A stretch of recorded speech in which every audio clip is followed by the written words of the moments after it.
বড়িগুলোকে না ভেজে রাখতে, বুঝলে? আর এই যে চাল কুমড়ো কেটেছি, চাল কুমড়ো শুক্তো করবো। 5 ফোড়ন দিলাম, হ্যাঁ, তেজপাতা দিলাম, একটাই দিয়ে দিচ্ছি। চাল কুমড়োটাকে দিয়ে দেবো। এই যে চাল কুমড়ো, সামান্য হলুদ দিলাম, লবণ দিলাম,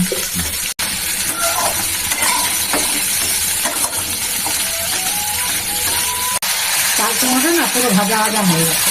আমি একটা ছোট জায়গায় কিন্তু আলু দিয়েছি, সর্ষে আছে, হ্যাঁ, এটা ঢেলে দেবো। আর এটা আদা আর সাদা সর্ষে।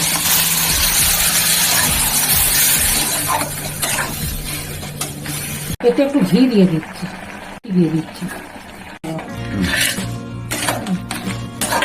চাল কুমড়ো শুক্তো, চাল কুমড়া শুক্তো কমপ্লিট।